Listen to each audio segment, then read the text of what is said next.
Hey everyone, welcome back.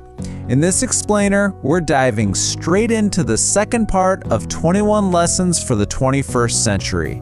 We're going to break down some really big ideas that are shaping our world as we speak. So let's get right into it. First up, we're tackling a term you've probably heard thrown around a ton lately: post-truth. You know, in a world where we have an endless river of information scrolling past our eyes every single second, getting a grip on this concept is, well, it's absolutely critical. So what does post-truth actually mean? Well, think of it this way. It describes a situation where our feelings and what we want to believe often shout way louder than the objective facts. It's when a story that sounds good or feels right carries more weight than proven, verified data. Basically, it's all about what feels true, not necessarily what is true. And this is where it gets really personal, right? Just think about your social media feed. How many times have we seen someone, or even done it ourselves, share a news story without a second thought? Not because we checked it, but just because it confirms what we already believe. That's confirmation bias in action. And it's a trap that is so easy for all of us to fall into. Okay, so how do we fight back against this? How do we arm ourselves?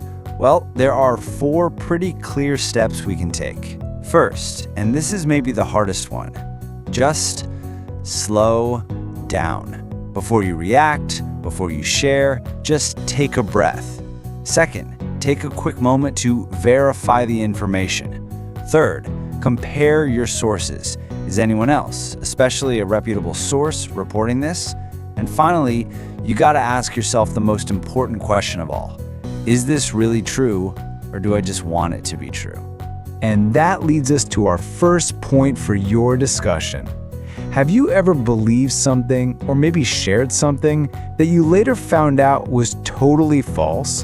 And how did that experience change the way you look at information now?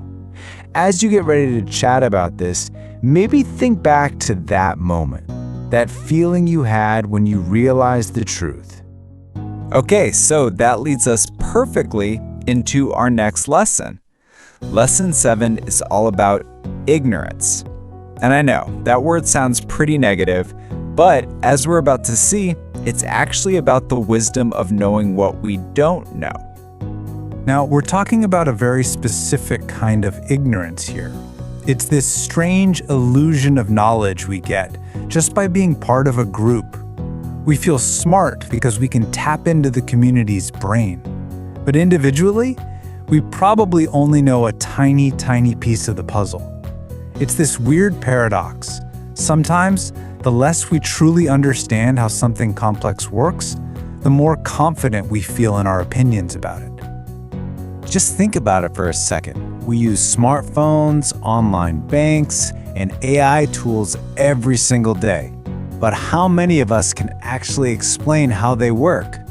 And maybe more importantly, do we really understand how these tools might be quietly influencing our decisions, our habits, and even our entire society?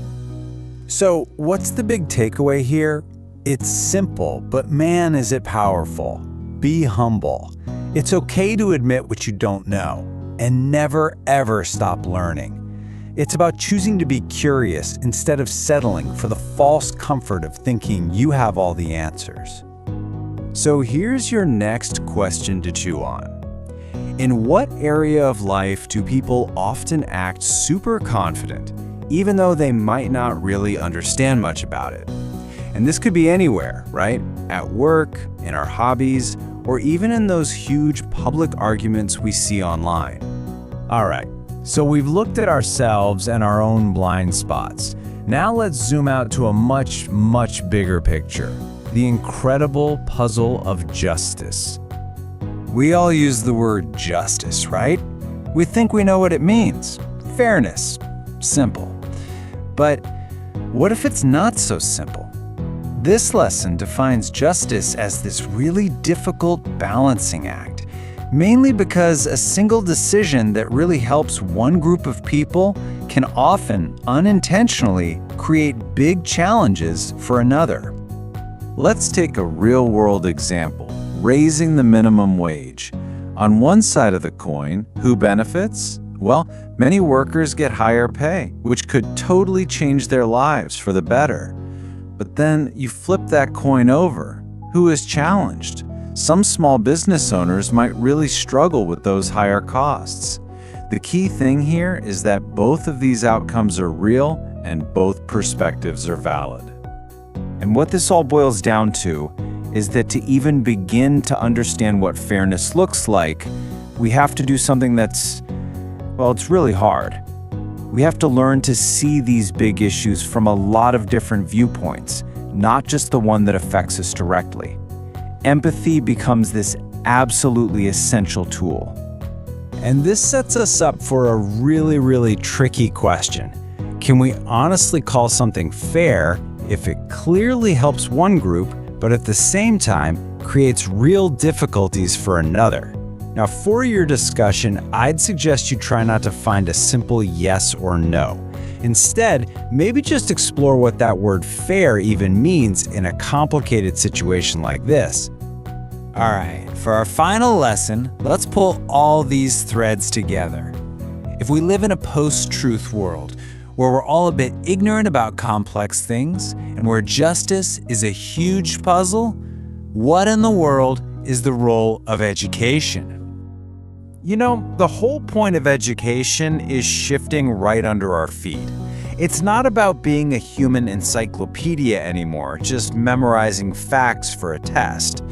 The real goal now is learning how to think critically, how to adapt to constant change, and ultimately, how to live with some wisdom in this incredibly complex world. I mean, think about it. We have all the world's facts in our pocket, right? We can look up anything in seconds.